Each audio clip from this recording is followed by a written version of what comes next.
23 minutes to 9. Quite a bit to talk about with my next guest, One Nation leader, Senator Pauline Hanson. Pauline, good morning. Good morning, Stephen. Happy Australia Day for yesterday. Let's talk about that, because obviously we still see these Invasion Day marches, but the noise, and I made this point earlier this morning, the noise, the anti-Australian noise seems to be getting quieter lately, which, and particularly amongst younger Australians. Stephen, you were so right. There's been a couple of these posts about Australia Day, and there was over 53% of 18 to 35-year-olds that said no, leave it at Australia Day as it is the 26th. And a lot of the younger ones, 18 to 24, they said the day is the day. Employers shouldn't give the day off to, their staff for another day. So that was quite high. There was over 70% there. But you got over 70%, nearly 80% of people saying no, that Australia Day should be the 26th. So, and I went to the rally in Brisbane yesterday. Wow, the sea of flags were there. But what blew me was the number of young ones. There are so many young ones, and I'm talking about those around about 20, 25 and 30 years of age. Yeah. I spoke to Nick Cater earlier this morning, who wrote about this in The Australian, and there was an interesting line where he talked about, and you and I have discussed this too, indoctrination in educational institutions, and he said it's all well and good for kids to be, fed this diatribe that Australia's bad and we've got this black armband view of history, but all they've got to do is look out the window to see how good Australia actually is, and they're starting to wake up to the reality that's around them rather than what they might be seeing online. That's exactly right. And that's why I'm hearing all the time when I speak to the young ones, they say to me, keep going, we're proud of Australia, we love our country, and they've got that fight in them. They're not going to roll over. They're starting to think now for themselves and not what they've been taught in the educational system. That's where the problem is. We've got to change what's being taught to our kids in the educational system, this hatred. And I experienced it years ago when I got into politics and I was calling for equality for all Australians.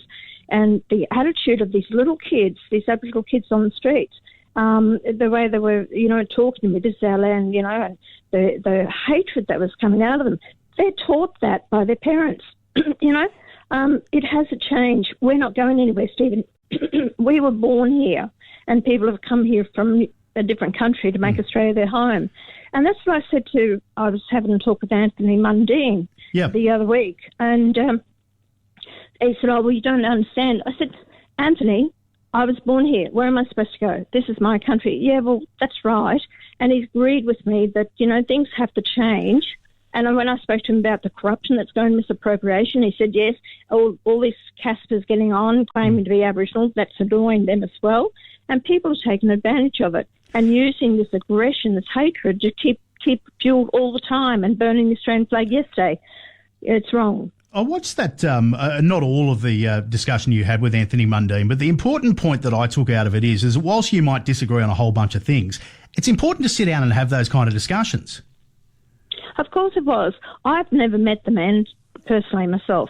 So anyway, we sat down and we started having a conversation.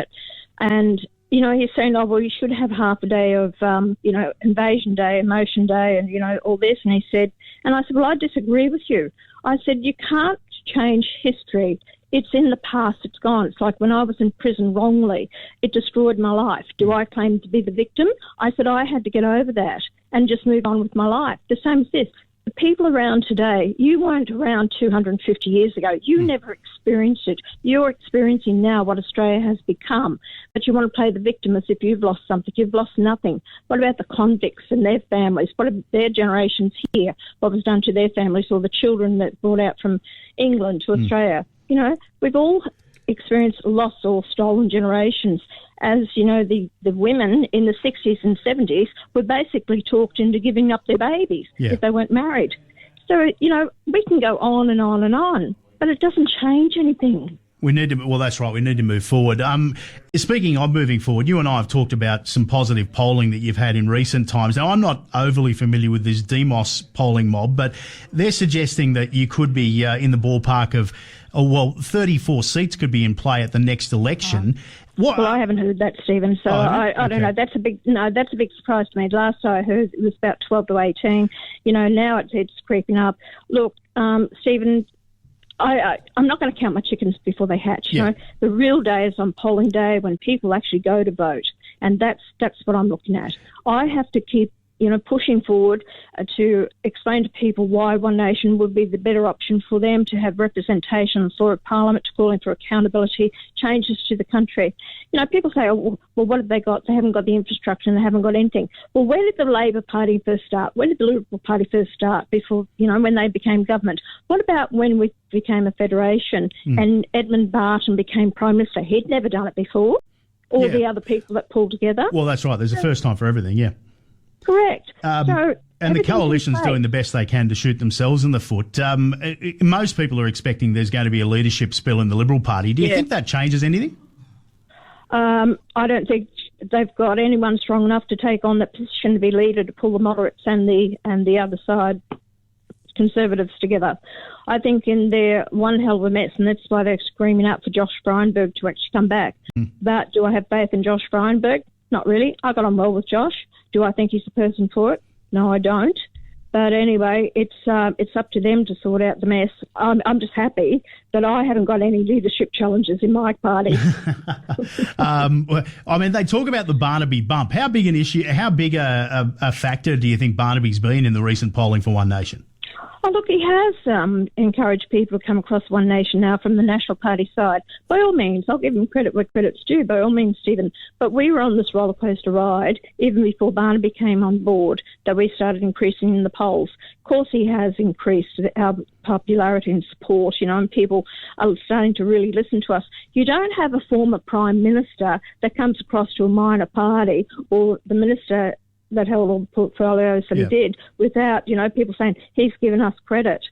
So that's what it's about. It has boosted us by all means, but we were putting out decent policies right throughout, even the last election, prior to that, where the major political parties have been picking up my policies. So people want change. People have had enough. They're sick and tired of being told the same old rhetoric, the same old thing's going to happen, nothing happens. And the biggest issue that's facing people and the young ones is about this mass migration. And Labor is saying, well, we're cutting it now. You were the ones that got us in this bloody position in the first place. You're the ones that brought all these people in the country. Now you're looking like the good guys that you're cutting it back. They caused the problem. Yeah, that's a good point. What do you think is going to happen on the national side, though? I mean, if the coalition, for it to get back together, there's got to be a change on both sides, doesn't there? I don't think the Nationals will change David Littleproud. I think they'll stick with him, but I think that the Liberal Party would have to change leaders before they got back together again, because they're both dead set, and the moderates are sticking with Susan Lee, and they don't want to get back to the Liberal Party. Remember, Stephen, because they're losing their vote, that when it comes to the Senate, in Queensland, you have a Liberal and a National second on the ticket. So when they actually split, then the Liberal vote is actually going to be, number two is going to be Liberal on the ticket. Yeah. So the Libs are going to be thinking to themselves, we're going to be able to pick up more seats. That's a good point. Let's talk about something a bit fun. Something that has been a hallmark of your campaigning over the last couple of years have been the Pauline Hanson Please Explain cartoons. There's now the feature-length super progressive movie which hit cinemas yesterday. I haven't had a chance to see it yet. I've seen bits and pieces. But look, politics aside, it's just a bit of fun. It is a bit of fun, actually. The crowd were laughing last night, especially when it gets down to the last couple of minutes of the movie, to have a look at that. But I won't tell you what it is. You'll have to see it or you can stream it. Yep. Even Kyle Sanderland said, I've never laughed so much in the last 20 years is what I did watching that movie. So it's good to do that. It's good to take the mickey out of yourself. But it was animation, so we're not putting anyone down. But it's basically saying, look how stupid we are. Look how woke we've gone. These things are happening in our society, and like, people just take a good hard look at yourself. And it really is about, the division that's happened in Australia with the Aboriginal people as well. The real winner's been Holly Valance, number 2 on Spotify with her song from the movie. I think she went to number 1. Oh, did she? This morning. I haven't had a look like. Yeah, okay. Yeah, I think it's gone to number 1. So anyway, she's just stoked about it. She just straight away said, no, I'll do it, no problem. She was very happy to do it, and she didn't get paid for it either. I know I did see a tweet or it might have been an Instagram post from her saying that escalated quickly, because I think you had posted or somebody from One Nation had posted a picture of it when it was at number 2. Look, it's good that, people are willing to get involved in these kind of things, because she's done a great job. Right Mate Pictures? Is that what they're called? No, I don't know. The mob that actually put the movie together for you.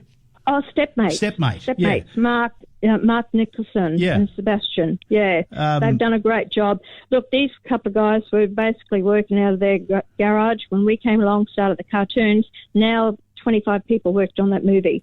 So we've actually helped an Australian industry. I think it's fantastic. And apparently they weren't particularly One Nation voters when they first got on board. No, they weren't. And a lot of the staff, actually, a couple of their staff left. But then once they started seeing the cartoons and they had to chase after the content and they got to learn about politics, well, didn't they get a hell of a shock?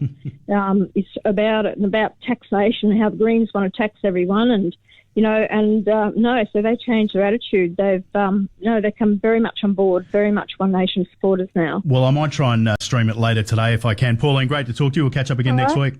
Thanks, Stephen. Bye. Senator Pauline Hanson, One Nation leader. It's